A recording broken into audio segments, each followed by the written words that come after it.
Hello, everybody, and welcome back to the Back to Backlog podcast with myself, Lindsay, and your other host, Sam.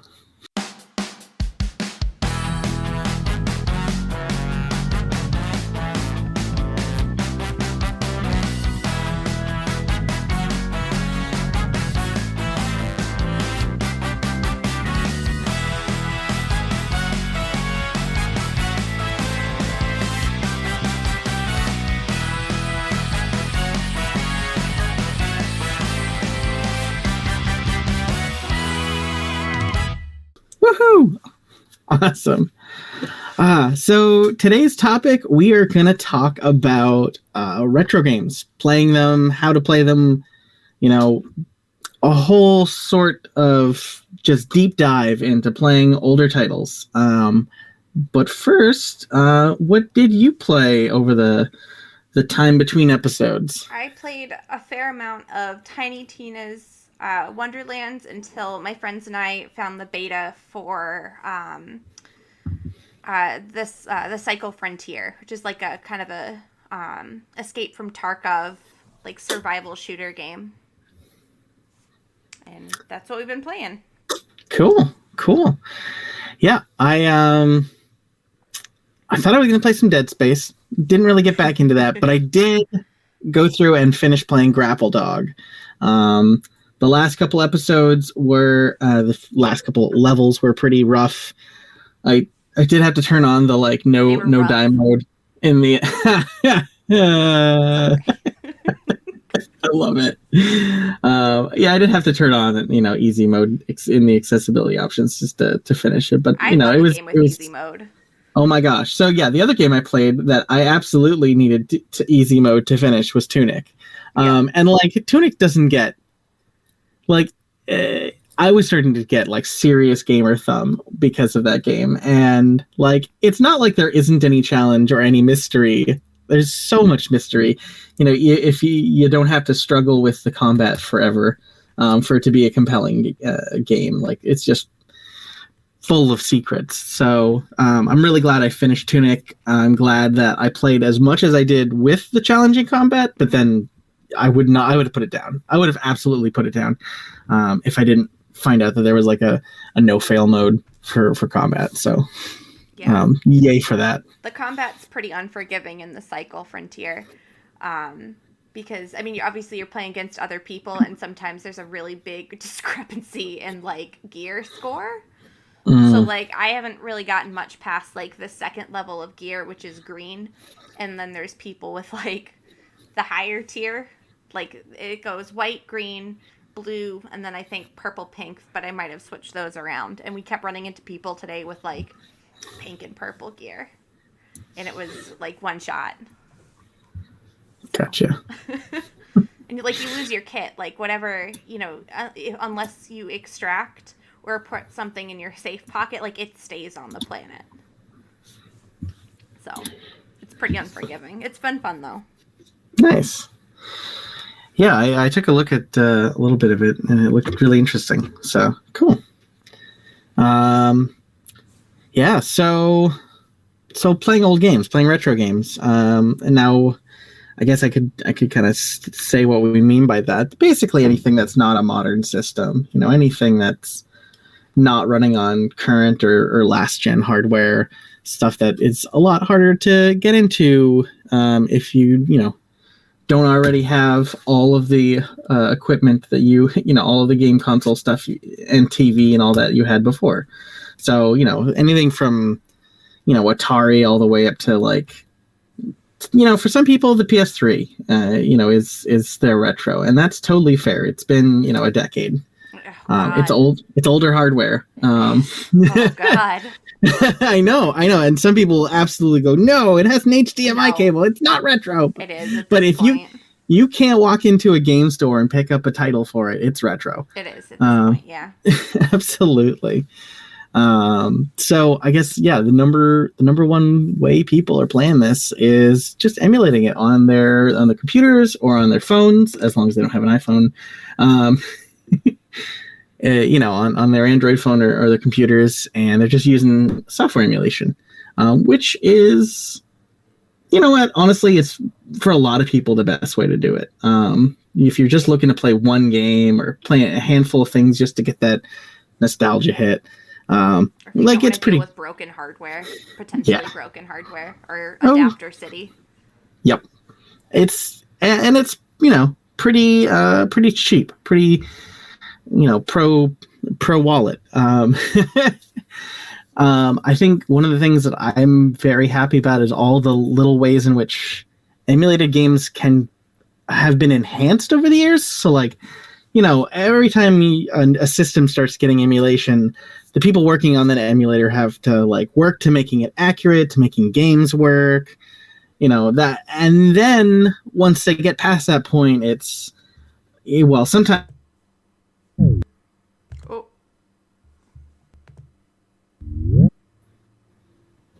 I don't know what happened. Whoa. Welcome back. Yeah. Should be good. No problem. Cool. Where was I? Back up. Oh yeah. So every time a new game console starts to be emulated, right? The emulation developers, they work to make it, to get some games running, to make it more accurate. And at a certain point, games work pretty much as you expect. And then sometimes the emulator guys go even more cycle accurate, and they have really hardcore, like, you need a 4 gigahertz computer to run, a 8 megahertz system super accurately. But sometimes they put all that effort into doing things like the Super Nintendo's Mode 7, making that high res so that it's not like crushing the graphics when it tilts the graphic plane, or things like adding achievements like you can use through RetroArch. You can like sign up for an achievement website, which is great for me because I absolutely am an achievement whore, and I honestly have this brain deficiency where if I'm earning achievements, I feel like I played it for real, and then sometimes I have to break my own habits and be like, no, I can just play a game without achievements. Nobody's looking at my achievement lists to be like, did he really? Yeah. It's a mental thing. I like watching other people strive for achievements. I don't care about them myself. Oh yeah. But yeah, there's other things like, smoothing filters and CRT filters, other sort of visual effects that can be put onto the screen.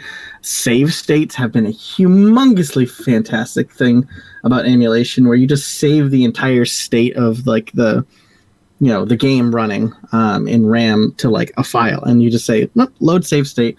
So because a lot of the 4th gen or older games didn't have actual save games, so you kind of needed save states to save it all.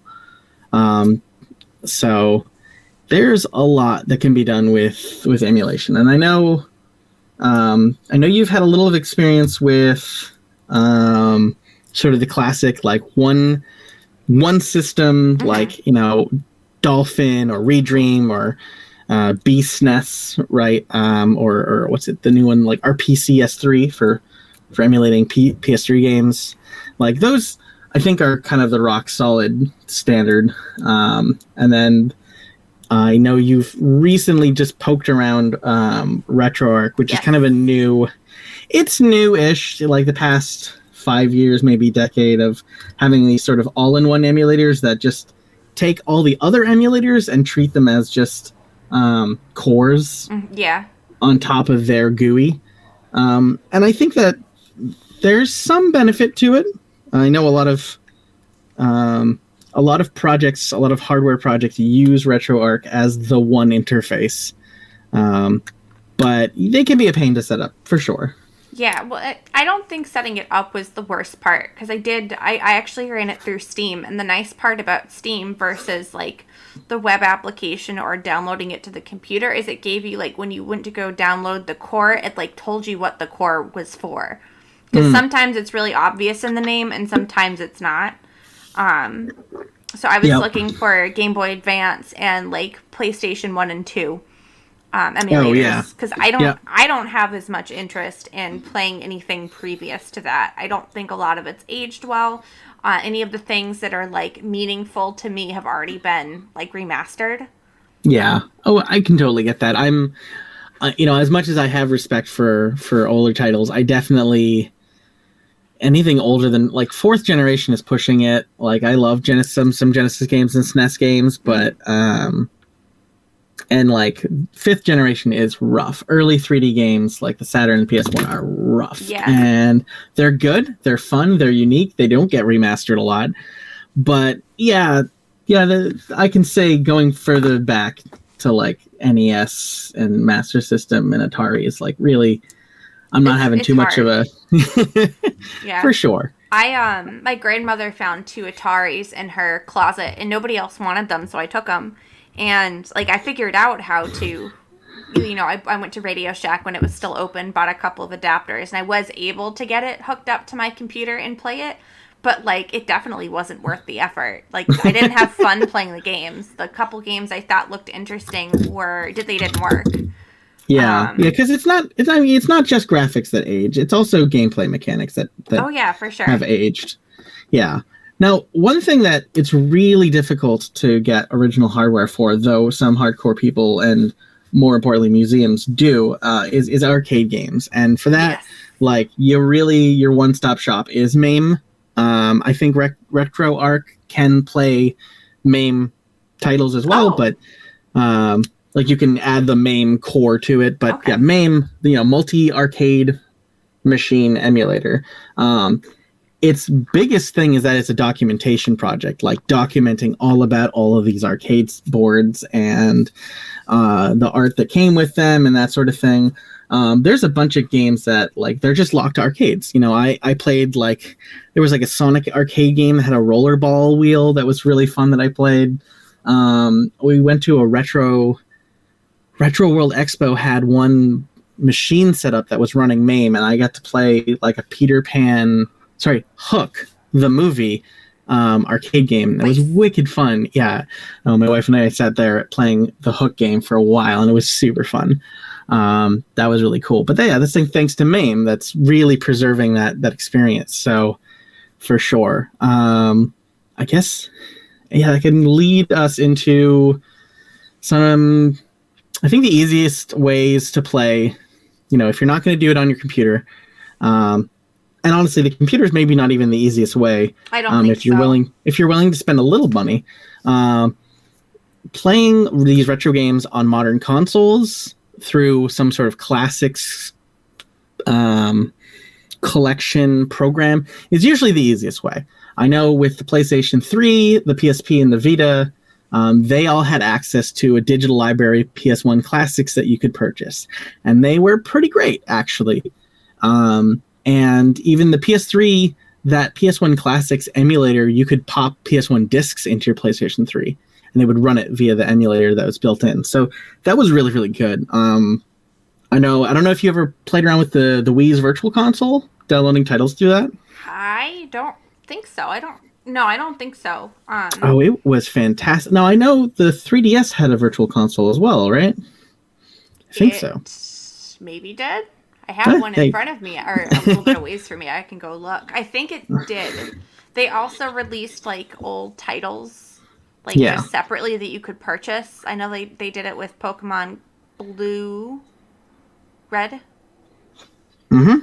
Yeah, I think you're. Yes. Yeah, I think you're right. But I don't remember if they had a Virtual Console. I know that the Switch is coming out with, or they've come out with that already, but it has, I guess, a horrible library that's like missing a lot of stuff. Yeah. So the Nintendo Switch Online retro game library is like, I think it's.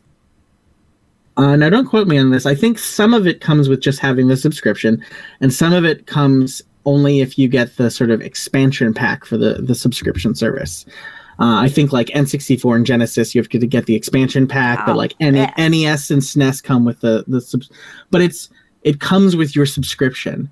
I just have the basic subscription, like whatever the cheapest one is. Yep. I think you might get some like NES titles. Yeah, you do. As part of the subscription, and that's also it's first party emulation. And yeah, I've heard it's just rough to try and license things, and it's kind of a shame because Nintendo's Virtual Console had like one of the most diverse catalogs of just games from different publishers. Like there were like every system, like the NES, SNES, Genesis, maybe a couple PC Engine games, some Game Boy titles were on there. Like there was a lot on there. With the Wii U, they made you like upgrade some of them, like a $5 or $2 upgrade, something like that. But they had a really good catalog going on there for a long time. And I think Nintendo Switch Online is kind of starting over with the idea that it's like it's part of your subscription, like a Netflix sort of thing. Like yeah. And I think that the PlayStation Plus sort of higher tiers are going to be using the PlayStation Now streaming service to treat it very similarly.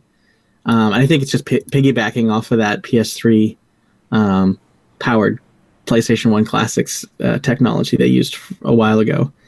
So it's an interesting thing. And I do think that, what you alluded to before with like just re-releasing the games, I think that's also one of the that might be the best way to play a lot of these games. Like I know the Sega Genesis collection, like there's like a Sega Genesis like repackaging that came out a few years ago that the PC version's the best one. It has the most games available, but you buy them separately. Mm-hmm. Like I think the base game is free, but like you buy the ROMs. And what it is just this 3D 90s bedroom that like the user interface is a 90s bedroom in 3D. That's kind of cool. And then like you pick your cartridge from the shelf and like it pops it in and then like zooms into the CRT and you're playing it. That's nice. I like that. It's awesome. And you can even like play it in VR. Like you can even like sit there in the 90s bedroom in your VR headset and like play it on the virtual CRT. It's really cool because it like preserves the experience, like not just the games, but like the fact that like the cartridges boxes were like made of plastic and you had to open them up and like what the TV and what the bedroom would have looked like. Like that's great. I think that's a gold standard there. And you can even, at least on the PC version, you can download through the Steam Workshop mods and hacks to the Genesis games. And you can add them, like you can select which mod you want to run of any particular game. And it's really cool. So like you can pick up like Sonic 3D Blast and then you can download the director's cut mod that like the original developer went back and he modded his own game to make it better. You can download that on the Steam Workshop and play the director's cut mod. Oh, that's awesome. It's amazing. I think something like that is ideal. So I like the idea of emulation, but I am most of the time too lazy to go through all the trouble. Like I installed I just RetroArch and like played around with it a little bit, but like I didn't have any ROMs on my computer to do anything with it, and I can see how like running it on like a PS Vita or something would be, or even like a tablet, I think would be better than the PC. I think it really needs a controller, and I find somewhere. It's around. I mean, you can get like old USB controllers of like retro systems, PS2, PS1. I actually even found an adapter for like a PS2 controller that is just a USB adapter that you plug into your computer, and then the end of the PS2 controller goes into the adapter. Yeah, I was obsessed with getting different game pads for a while there. So I have adapters for like the 64 and the Saturn and the oh my god, they make an adapter for everything. They do, yeah. I mean, I think the ideal would be something that's inexpensive and just like easy to use, because I think a lot of people might get enjoyment out of it, but like you really have to go out of your way for some of this stuff. So I think these like modern collections, it's just let you use, your 360 pad or whatever your game console's using, and that just does a really nice job of packaging it and letting you legally buy the games, the ROMs, is really nice. I mean, there's other things like there's like a Capcom Fighter collection or the Mega Man collection. I guess again, Capcom has been doing a good job of hiring some really good emulation devs to just build like historical collections, because they have like a bunch of Mega Man games, but then they also have a bunch of artwork and manuals and like dev notes in the history thing. It's a lot like the Sonic Mega collection for the GameCube was, where like they had like comic book covers and like music and trailers for things. Like they preserve the history as well as the game, which is really wonderful. Yeah, I like that. Yeah. So I guess the other simpler way to do playing retro games would be to pick up like a piece of hardware that's just like a mini console. I know that Nintendo came out with the Nintendo Classic or the Nintendo Mini. Yeah, I think there were minis. The Super Nintendo Mini, which they came with like 20 games. And the Super Nintendo one even came out with an officially released Star Fox 2, which was a game that had been canceled for like 30 years, which was awesome. It was really good value to like, hey, here's a brand new old Star Fox game. I just think the price point on those was way too high. I don't remember what the MSRP was when they came out, but I remember looking at it and being like, no. Yeah, it was like $80 and $100. It did come with 2 controllers. And it was kind of a no-brainer plug and play. Yeah. So I understand the price point for most people, for sure. I think if it had been like a $50 price point, I think, but also, especially as a Nintendo, you get so many people just buying that stuff up for bootlegging, and not bootlegging, for reselling. Yeah. Well, the scalping was massive on those. I mean, it's always bad with Nintendo. They do nothing to prevent it. I never picked up the 2 Nintendo ones. I did pick up the Genesis. Yeah.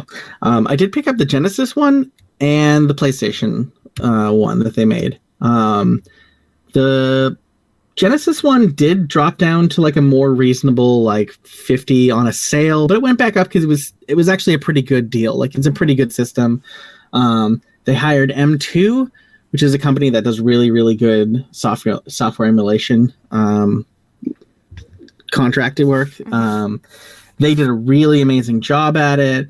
And the PlayStation 1 dropped down to $20 because it was so close yet so far. And a lot of it was some of the biggest PlayStation hits are things that are owned by third parties that they couldn't get licensed to. Some of it was weird. Some of it was weird decisions, like deciding to include PAL versions for most of the games because the PAL versions have language selection. But it meant that those games ran at 50 hertz, so they run slower.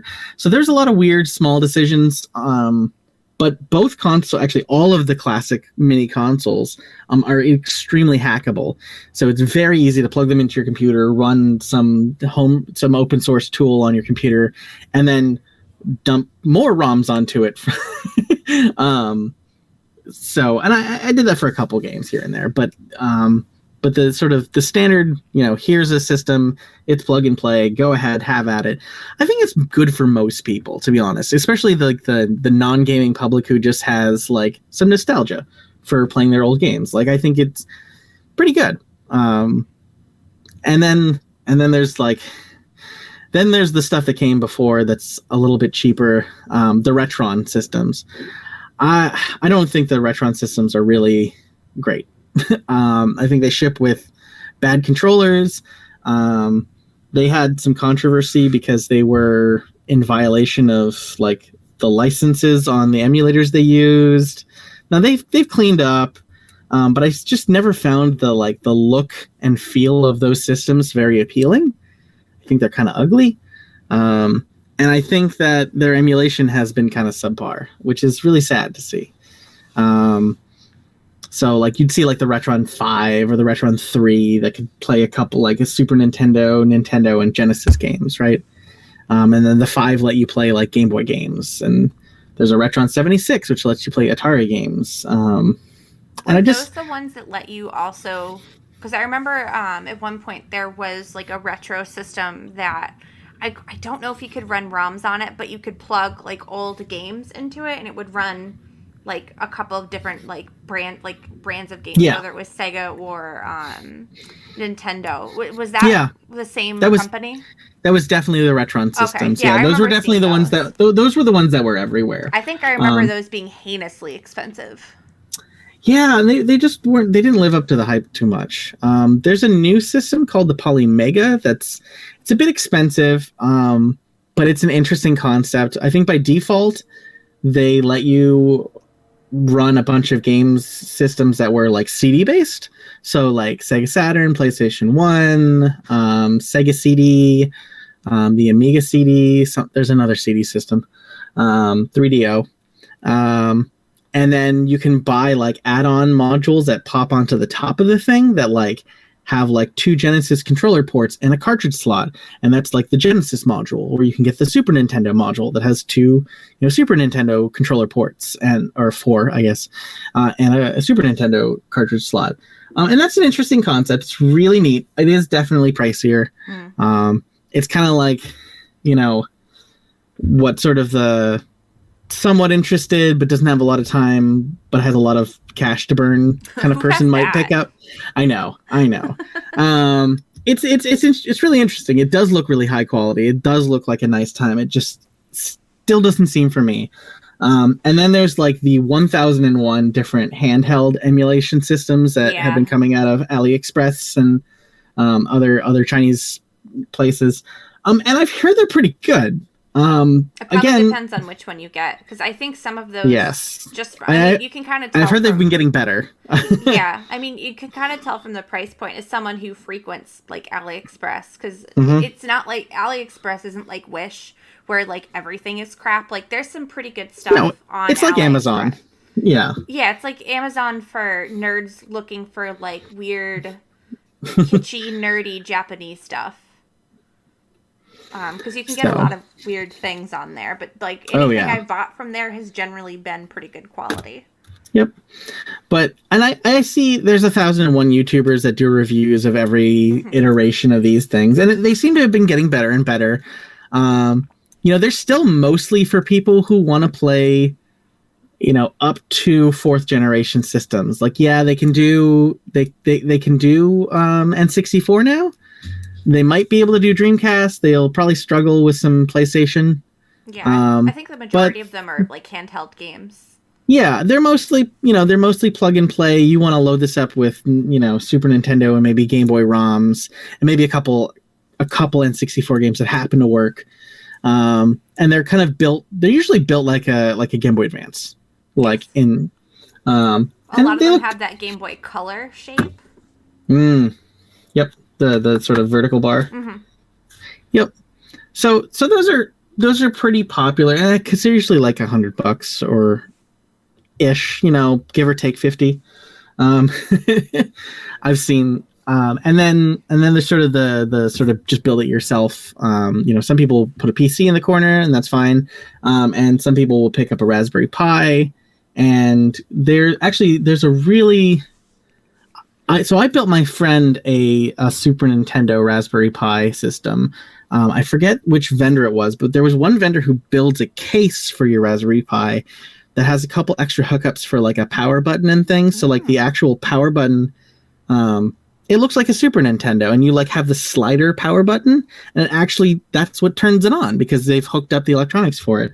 I set up a RetroPie OS setup on there for him, which is, I think it's based on Emulation Station, which is one of these all-in-one software things. And it works lovely. It works great. I had the technical know-how to throw it all together, and that was fine. It's not for everybody, but it's cheap, and it's a fun project for like a software nerd. It's fine. Unfortunately, Raspberry Pis are becoming more expensive, so I wouldn't recommend one right now.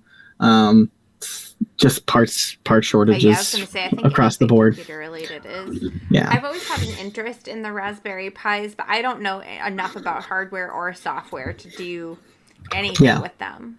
Yep. I mean, they're just basically a really tiny computer that's running an ARM chip. That usually you put Linux on. Sometimes people will put Android on, and people have made like a gaming focused version of Linux that just boots automatically it automatically boots into Emulation Station, and you just have to worry about getting the ROMs onto the SD card and maybe a little bit of configuration. So it's not the worst. It's pretty simple, but it's more than your average person's going to want to have to go through, and that's totally fair. Now, the sort of fancier side of things that I wanted to mention definitely is that there are machines that emulate classic systems, and they don't do it through software emulation. They do it through FPGA chips. So FPGA, it stands for Field Programmable Gate Array. Basically, it's a fancy computer chip that lets you reconfigure how the chip is internally wired with like a firmware file. So what ends up happening is that there's just like a small computer, and you say, hey, I want to play Super Nintendo games, and it goes, okay, let me put this FPGA chip over here, and I'm going to give it the instructions on how to pretend to be a Super Nintendo, like hardware-wise. And then I'm going to send it the ROM, and it's going to just do the exact electrical thing that like a Super Nintendo would do. It's kind of, that's a rough explanation, but it's basically firmware emulation, not software emulation. Mm. And they are far more accurate. And like, they're not perfect because somebody still has to write it. Somebody still has to like translate the schematics of, a Genesis board into some like VHDL definition file for FPGA coding. But they can be way more accurate. And it's really interesting to see this in a scene now. Now there's a commercial company called Analog, and you might have heard the Analog Pocket. But they've also made a Duo, a Mega SG, a Super NT, right, for TurboGrafx, Genesis, Super Nintendo. The Pocket one, obviously, for Game Boy Color, and Game Boy Advance games. They're like the Cadillacs of portable emulator systems. Like they open they like open orderings for like 10 minutes, and they're all sold out. Oh wow. It's a pain in the butt, and they haven't fixed it because it keeps them being like the premium, exclusive and relevant. Right. It improves the look of their brand to be the brand that sells out in 10 minutes all the time. But they're gorgeous systems, and they run all these things. Now there's the open source project called Mister. Now the Mister project's really interesting because everything is all open source. So it's also kind of like a documentation project, kind of like MAME, where they're kind of, by open sourcing all of these FPGA files and documentation that goes along with how they've made these things, they're kind of documenting how they're preserving how the hardware worked in a way. Now the Mister project, you can build it yourself. It's not the worst thing. There are also kits, but I will say all of the FPGA emulation systems are expensive. The Analog Pocket might be the cheapest one I've seen. The Mister is going to be a little bit pricier, but like you can emulate like CPS2, the Capcom arcade boards, like or you can emulate like an old Apple computer or a Commodore. Like you can emulate much stranger things, not just sort of the consumer console stuff. So it's a really cool project. It's really pricey. I have not gotten into it because I do not have the time or money, but I think someday I'm going to be very excited to, whenever it comes along, to get into the Mister stuff, because that's been really, really cool. So that's the fancy Cadillac of like new hardware running old games is these FPGA machines. I couldn't recommend it, but I think that it's really cool. So that was a lot of playing stuff on new hardware. What I did a lot of when the pandemic started was I got into original hardware because I had some already, but I got into cleaning it up, making things look nicer, and really just like making it a good setup. So I went and I have the Sega Saturn, Dreamcast, N64, etc. Like I have a bunch of the sort of stuff from when I grew up, basically. And what I found was you definitely want flash carts. for all the cartridge systems, which I think the only one I have is the N64, because, again, cartridge systems usually a little bit older than I am nostalgic for, or ODEs, or optical drive emulators, which are basically just like flash carts for CD systems. The difference is that instead of plugging in like a fancy cartridge that has an SD card in it into your cartridge slot, you like rip out the old CD drive and replace it with a new piece of electronics that has an SD card slot on it that says, "Hey, Dreamcast, I'm a CD drive, I swear, and this is the disc I'm showing you." So, is that how like the DSR4s used to work? Yeah. So the DSR4 is familiar with. Yeah, those are flash carts basically. Those are flash carts with a menu system on them. I had one. So of those. Exactly. Yep, and I just picked up one of those for the DS because it had been a while since I explored the DS library, so I wanted to pick one up. I attempted to do something like that for a 2DS, but I had to return it because it didn't work. So it rattled and it turned on for a few minutes, and then the battery would die. Oh no! So no. I just returned because the DS library or store is closing. And I know you can mod it to, still have access to those things, and that's what I want to do. But I don't want to risk my own hardware for it, so I bought a cheap 2DS. Oh, I totally get that.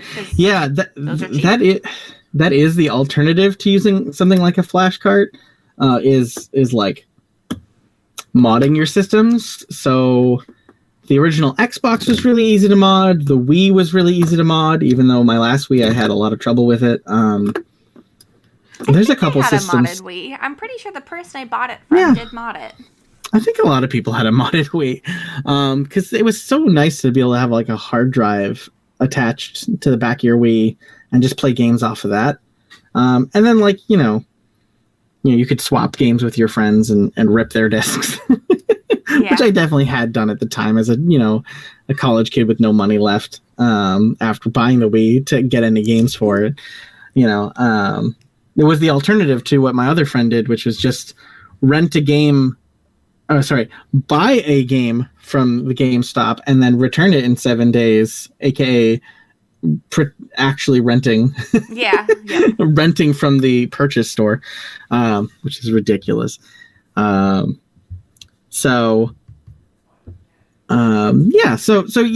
definitely really helps to, once you have a bunch of ROMs, to be able to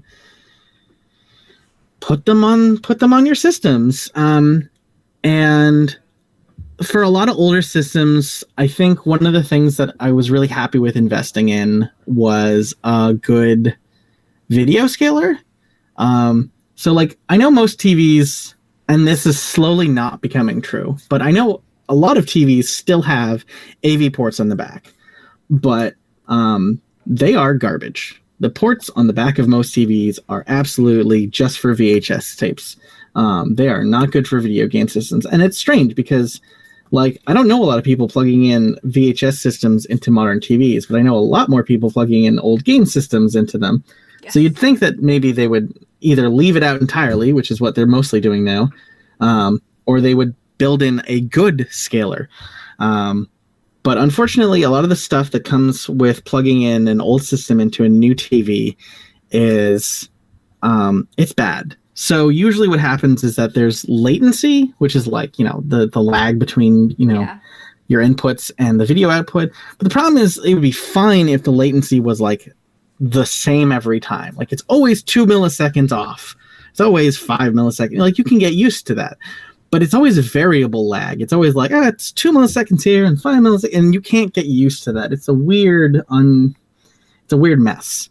The other thing is that most new TVs like stick to the letter of the video standards, and like they know how to read a video standard. Like, hey, I get this signal in, and I'm going to look it up in my table of video signals. Yep, it's that one, and then they can upscale it from there.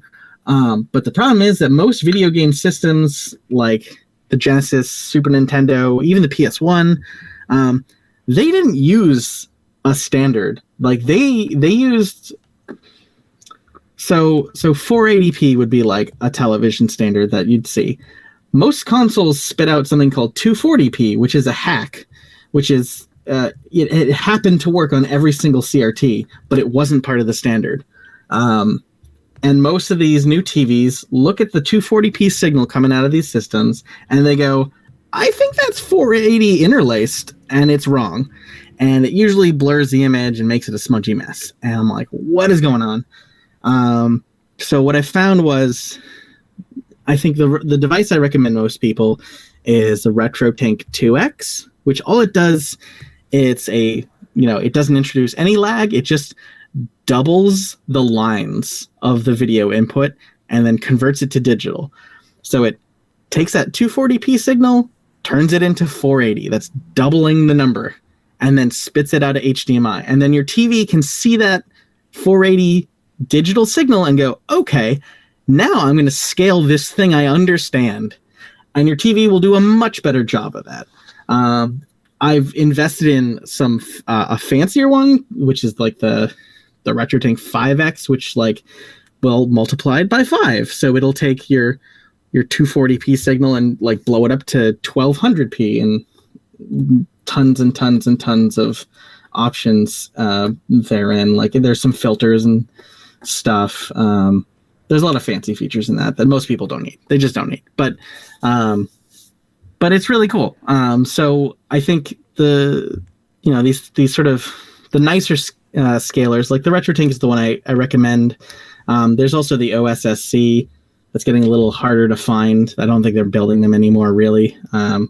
Everything else is kind of crap. Like don't invest in like these Hyperkin or all these like, hey, plug it into your N64 and you get HDMI signal, and like usually they're like the bargain bin video upscaler chips put in these things. Yeah, like it's much very reliable. And unfortunately these HDMI cables for retro systems are the ones you're going to find in stores, the ones that are kind of junk. It's much better to just get the RetroTink 2X and then just plug all of the retro systems just into that.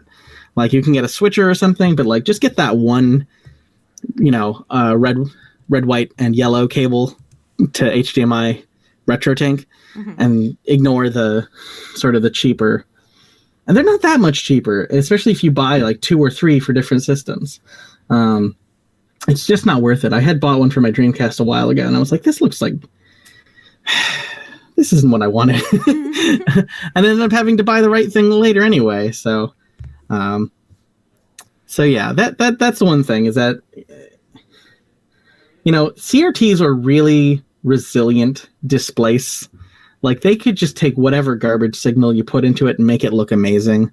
And LCDs are really not that flexible. And so a lot of people plugging in old systems into new TVs, they're like, why was I nostalgic for this? This looks like garbage. This plays weird. And really it's that weird analog conversion that the TV is doing that kind of ruins it for them. And, I'd rather people like get a good experience just software emulating than like have a bad original hardware experience. You know what I mean? Mm-hmm. So, I know personally I'd rather emulate versus original hardware, just because I know there's something nostalgic about being able to make the old thing work. Yeah. But it can be such a hassle, and that hardware is getting older unless you know how to fix it. Mm-hmm. If you invest the money in any of that and it breaks, you're kind of you're kind of up a creek. I went through the hassle of modding. So I opened up my Dreamcast and I put in an ODE in there, and I replaced the fan, and I soldered in a new LED, and I had accidentally pulled up the traces on the board soldering, because I'm not great soldering. So I had to I was freaking out, had to wait for a new part. So I overextended what my ability was there at the time, but I will say I do love playing it on original hardware as much as it was a pain in the butt. I don't always recommend it to most people, but for some systems, being able to play with the original controllers, and they even make new game pads. I think my favorite thing that came out in 2020 or 2021 was like the Retro Fighters. What was it called? The Fighter DC or something. They made a Dreamcast pad. Like they made a brand new third-party Dreamcast controller that is amazing. It feels like a modern controller. Has like the little VMU window, the memory card screen is like a little bit bigger, so you can see it better from more angles. Like they did a wonderful job. I have had a blast with that. Like that, the VMU thing, like you can't emulate that, which is really sad because it's one of my favorite parts of that system. Some systems, like, yeah, you can emulate every part of the experience except for, like, you know, how it looked and felt and whatever. But, you know, some systems, you kind of need the hardware. Like emulating DSs is like, meh, right? You want the two screens. It's not the same if you don't have two screens. So it really depends on the system for sure. So, you know, I like original hardware, especially on the weird systems. And I like weird systems particularly.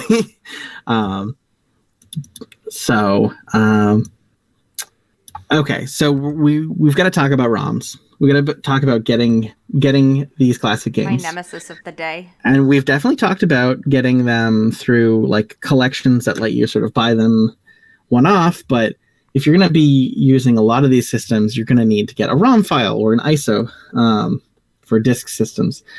Now, finding piracy, we have to talk about it.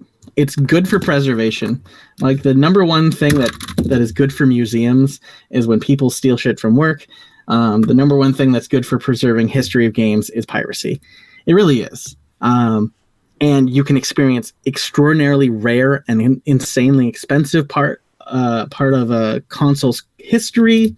You know, nobody's paying for Dot Hack Part 4, or nobody's paying for Panzer Dragoon Saga, the third part of the Panzer Dragoon series, which is like a groundbreaking RPG, like on par with Final Fantasy VII. Some people say. I haven't played it yet, but it's like the most expensive thing in the universe to buy, and like so nobody's played it, which is crazy, right? So you get to experience these sort of weird one-off and rare things, and honestly, in my opinion, it's morally okay when the original developers of a game are not making money off of a property, when it's abandonware, when like the company that owns the rights is like refusing to re-release it for eons. Like there's no, it's totally fine. I think that's my opinion. I don't know, you know, so I have no problem with it. Allegedly, right? I have no problem with it. Allegedly, right. But you know, it is. I mean, even if they were making money too. I mean, if the person isn't going to make money off of it, I mean, because even if that person's not going to spend money on that anyway, sure. Like unless it's like a small developer, like I'll always, oh yeah, you know, support them. But if it's like a big company, I don't care. Allegedly. Sure. And look, these are retro games, especially. Like you're not hurting the like first week or first year sales of anything. When you're playing like a Super Nintendo game. No. Like you're just not. Like, you know, maybe Nintendo will get upset that you're not paying for a Nintendo Switch Online and buying a Switch. Right, well, but Nintendo can stop being so stingy. Sure, and they've been pretty litigious and taking down ROM sharing sites over the years. So a lot of big sites that were kind of common go-tos have completely disappeared. Which is interesting because that's, I don't know, that hurts everyone, I think. But I also won't say that the people who run all these sites are always above board morally themselves. Oh no. They're trying to make money off of, you know, something they didn't build, but a lot of the times, not all the time. So, but there are ways to get legally to buy ROMs for older systems. I think the first place that I know of about getting some games is Homebrew, right? There's a lot of Game Boy Studio games that have been coming out, and Game Boy Studio is a little development environment for people to just make Game Boy games, and it's super easy. It's like RPG Maker levels, but even simpler. even simpler. And there's been some really cool games. Now, sometimes you'll find like a Game Boy Studio game on itch, and almost always you'll be able to play it right there on the webpage. And some of them let you download the game.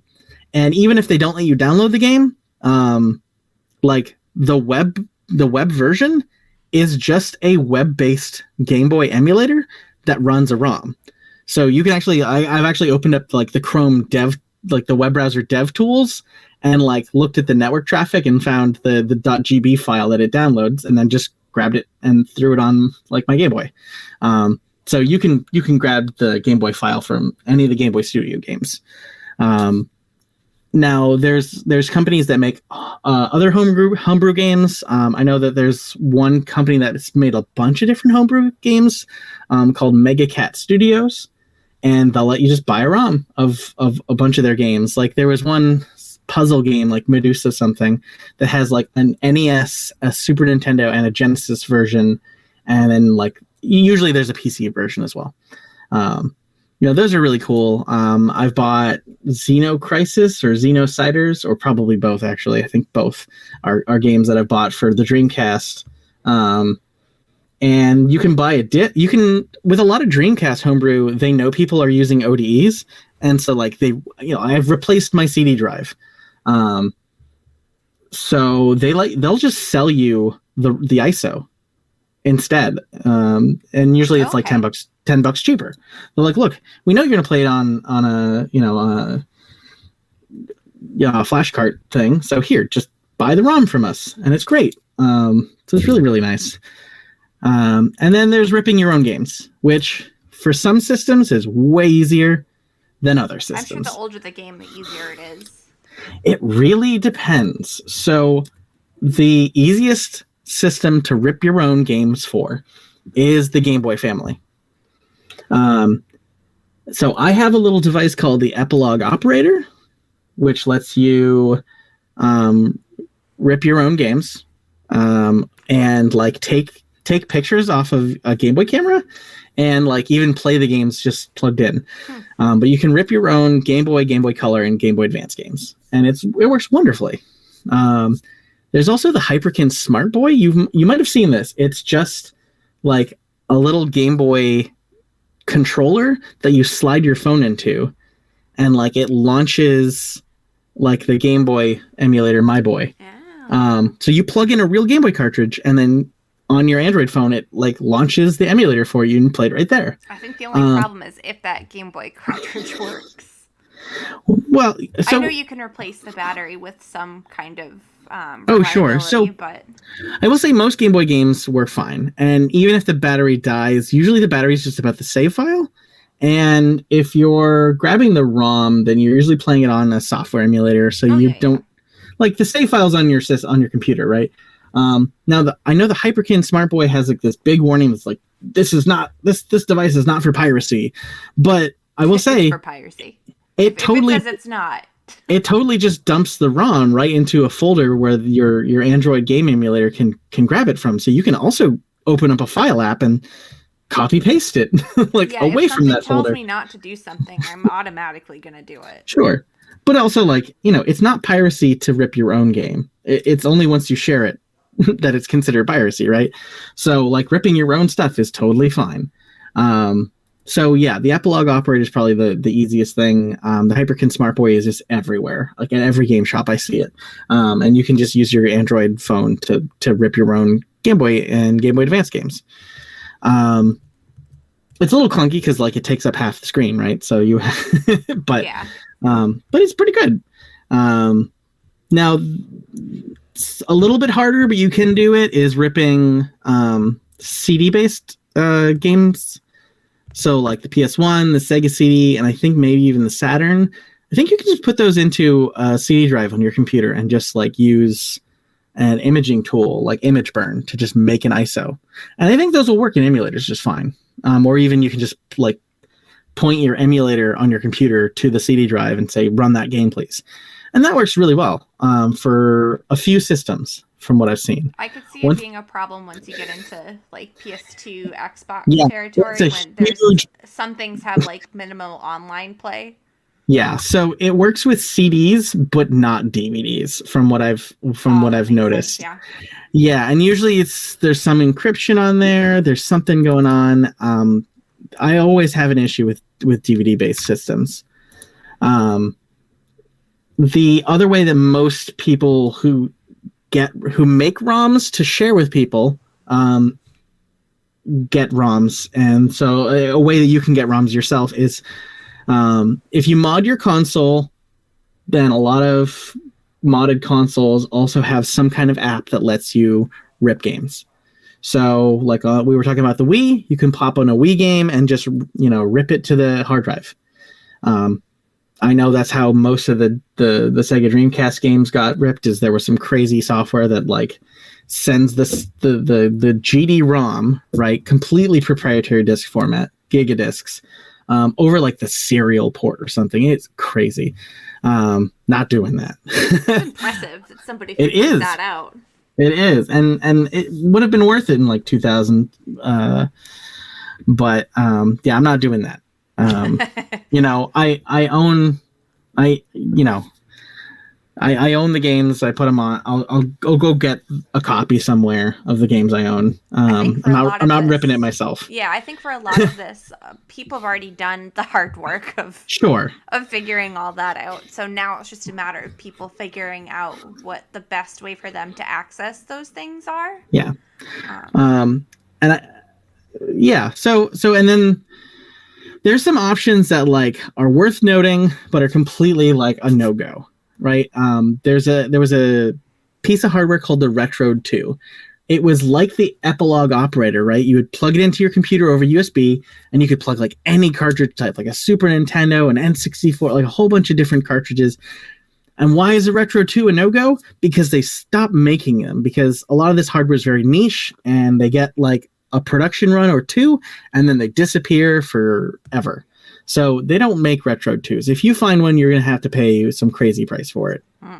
The next one that's promising, there's the RetroArch Open Hardware Project, where, look, the guys who make RetroArch are like, look, we understand that, software emulation has had its day in court and won.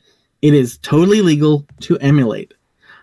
But what the heck is an emulation developer going to tell you to run on that emulator? Other than maybe some homebrew, right? They understand that they're in a weird spot legally. So if they could come up with some pieces of hardware that you could plug it into USB, and you could plug in your N64 card, and it would just say, hey, RetroArch, go play that cartridge that's plugged into the device that I bought from you.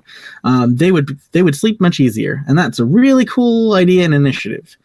And it was a blog post like 3 years ago. So I'd love to hear more from it, but it's completely just missing in action. So that's interesting. And then there's a new project called the Sani Cart Reader, which is like, you grab an Arduino and you grab some other hardware board, and I think you may even have to like go get a circuit board printed somewhere. And then, I mean, it's an open source project that's pretty, it's rough. What's nice is that being completely open, I think anybody could probably make a batch of these and then sell them. But right now, I don't see anyone making batches of these pre-made for you to buy. But it leaves it there. Like, I've seen some reviewers reviewing the device, and what's wonderful is it has all the cartridge ports. You plug it in, and there's a button on it, and then like there's a little like user like LCD interface on it. So you rip the cartridges to an SD card all in the device. Like, you don't have to plug it into a computer. It's just a ripping device, and you just pop your SD card out, and you have your ROM file now. Nice. That's a really cool idea. It's just you have to build it yourself with a lot of effort, and I'm not willing to put that effort in right now. But I would buy one if somebody made a bunch of kits, So that one is also unsatisfying because it's just not like a product that's right there. But it's not going to disappear into the ether like the Retro 2. So, I'm a little more hopeful that someone's going to make a few batches of these to sell, like a Kickstarter or something, right? So, whole bunch of ROMs. You've gotten your ROMs somehow. And you can play them on your original hardware with flash carts or ODEs, or you can play them on your computer, your phone, your mini consoles, your Raspberry Pis. Awesome. The last thing I wanted to mention was one of the best parts of the retro scene is mods, is hacks, is English translations for old titles. I mean, it's all the same thing, right? You get a patch file, and it makes a ROM file do something new. I think my favorites have been, the community translated Mother 3 into English. The Game Boy Advance Japanese only game, Mother 3, has an English port and has had it for like a decade or two, thanks to a fantastic community. Yes. Did they just announce a remake or a remaster of that for Switch? Nope. No? I don't think. No, I think that I think what they announced was that they are bringing Earthbound and Earthbound Origins, which they had already previously ported to the Wii U. So that's Mother 1 and 2. To the Switch. But the third game, which was a Game Boy Advance game, it's never been translated, and nobody quite knows why. There's a lot of guesses. Like, there's some content in there that people guess that maybe, like, Nintendo doesn't want to deal with. But, they've never had anything official to say about it.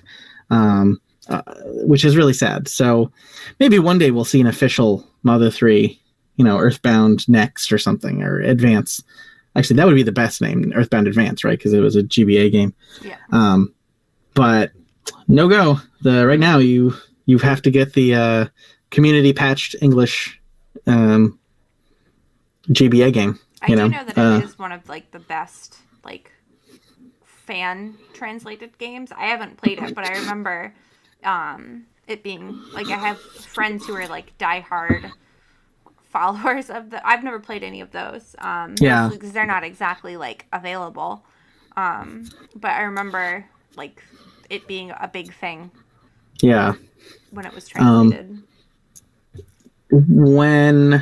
So the other ROM that I want to definitely make sure to call out is that when I got my N64, I was looking around for ROMs, ROM hacks, to try out, and I think the best one I found is Smash Remix. So it takes the original Smash Brothers and adds in a bunch of features and characters from the later games, and oodles and oodles of new levels from the later games, and even a couple originals. And it really, I have rose-tinted glasses when I think of Smash Brothers, and when I pick up the actual original N64 Smash Brothers, I can't tell you how much I'm oh no, that was in Melee. Oh no, that was in Melee. Melee improved it so much that it's really hard to go back to the original. That was the biggest jump in the series. I don't think any other, Melee to Brawl or to 4 or to Ultimate, more characters, sure, but smoother everything. Yeah. So Smash Remix made N64 Smash Brothers way more fun, and I had a bunch of tournaments, and it was really fun. And then the other thing is, so the Dreamcast gets a new homebrew game every year, which is absolutely crazy. The homebrew scene for that has been amazing. So every year we get a new Dreamcast game, and a couple years ago the community found that there was a arcade platform called Atomis Wave, and there was 6 or 7 games made for this Atomis Wave arcade platform.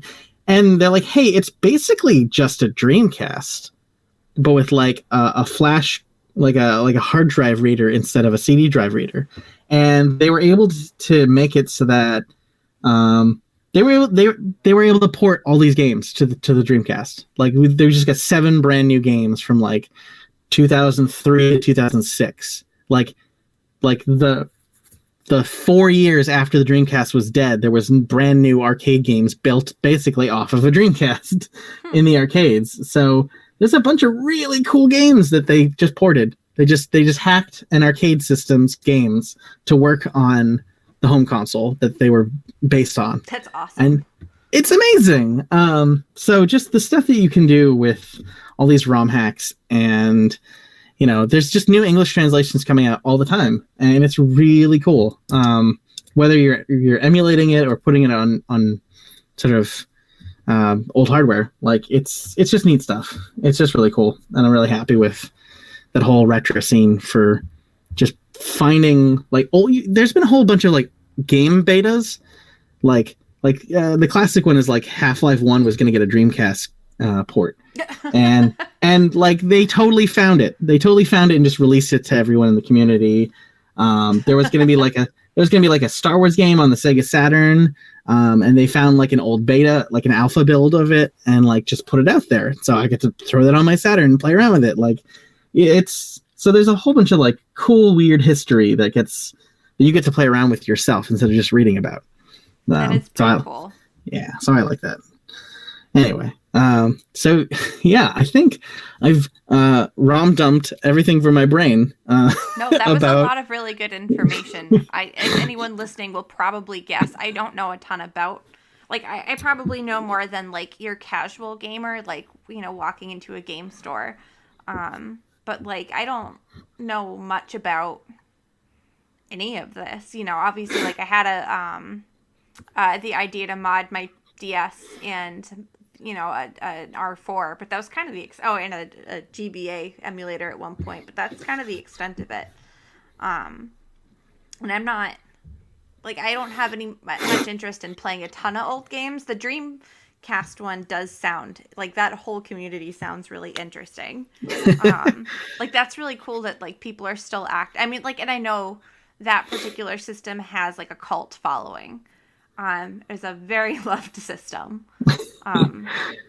No, it was a lot of good information. I think I'll definitely check some of these things out and see, because there's a lot of like PS1 and 2 games that are just impossible to find that I would like to play, or they just cost an arm and a leg, and I just Sure, and it's funny because I applaud companies like Microsoft in making backward compatibility initiatives like they have. They got original Xbox games working on like brand new 9th gen systems, right? Mm-hmm. And it's wonderful. But like even they hit their limits because they weren't just saying, hey, pop in a disc and we'll make any game work. No, we're going to relicense it and we're going to put it on the store so you can buy it digitally or you can put your disc in. And that's made things really difficult. They hit their limit with what they can find and license. They tried. So they really tried. They really did. And I got to applaud them for it. But like, look, it's still the fact is, I can't play Jet Set Radio on the Xbox One I have in the other room, but I can go and load up my Steam Deck and play Jet Set Radio Future on that with the CXbox emulator. Yeah. And it works beautifully. And it's like literally the only game I've ever used an Xbox emulator for because everything else was backwards compatible, right? But I got to preserve that this game exists and still be able to play it without holding onto an original Xbox because those are massive and it was just taking up way too much storage space. Oh my gosh. It was taking up way too much room. For just one game. I had a whole system for one game, and it was the biggest damn system that has ever been made. So, emulation saved me a lot of space in the house. I can and I still have really. Oh, sorry. Oh, that's okay. I was just gonna say I still have a copy of the game on the disc. Like I bought the game legally. I just can't play it anywhere. Without emulating. So anyway, I could see the Steam Deck opening because RetroArch is on Steam, so I could see that being really good for especially like handheld emulation. Oh sure, yeah. I guess it would be good for anything, but because for handheld emulators, like you were saying, you really want that like handheld experience. So I think when and if I get that Steam Deck, I'll probably play around with it. Yeah, it plays Switch pretty well. Game Boy Advance pretty well. I'm sure. Yeah. So, yeah, awesome. All right, I think we should probably wrap it up soon. We've hit our Whew, I mean, I'm just exhausted from Yeah. that info dump. I'm gonna be honest. It's something I got really into, and I'm very happy with. I think it's a really important part, or just a really interesting part too of gaming, because obviously we wouldn't be where we are today in gaming without all of those things. And I think it's great that people are keeping the old Yeah, games alive. and, and I think a two-pronged approach to this sort of preservation is really important. Like I I think so too. love I love that companies like Sega are have these collections that let you buy things nice and legally, and I love that the community is preserving stuff that gets lost in license hell or abandoned and nobody knows who has the rights to it. Like I think you need both. I really do, and so it's been wonderful. Yeah. So I don't know. What do you think you'll be playing from now until the next episode? Probably more of the Cycle Frontier. The beta just got extended to sometime at the end of this month. So I think, I want to say it's April 25th, but I don't remember off the top of my head. Um, so I'll probably continue to play around with that because I've been having fun with it, playing with friends and stuff. It is very unforgiving and it's pretty difficult, but I've watched other people play it too. Um, and I like the feel of the game. It looks really cool. I like the way it looks better than Escape from Tarkov. It's a little more cartoony, kind of. Tarkov has like a real like end of the world, like realistic feel, Yeah. and the Cycle Frontier is more of a like an alien planet. Like it's a little more like it's still definitely like end of the world, but it's just a little more colorful. So I like it. Nice. What do you I play? guess. Well, speaking of retro games that have gotten English ports, there's a Sega Saturn visual novel that just recently got an English patch called Yumi Mix Remix. I'm not usually one for too many visual novels, but it looks super adorable, so I'm gonna try I and like check it visual out. novels. Yeah, I've definitely had some wonderful visual novel experiences. This definitely looks like a '90s anime, like straight up. It looks really cartoony and really silly. So I think I'm gonna try and check it out on the old Saturn in the other room, and then I guess in between that, my wife and I just started playing It Takes Two. So that's been a really cool co-op experience. We are the last game we did a bunch of co-op with was Sackboy's Big Adventure, which we still have a couple levels left on, and that's just wonderful because all the little big planets are wonderful. But it played more like Tearaway than Little Big Planet, which was great great for us.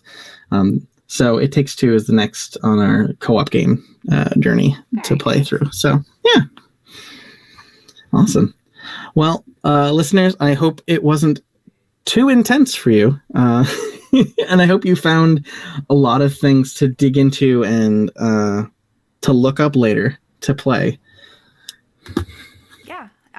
I think, like I said, it was a lot of good information. I know I have a lot to kind of to look into, so I hope our listeners find something that they're interested in and maybe, start playing some older games too. All right. Well, thank you for joining us. We really appreciate you listening. Until next time, have a good one. Bye.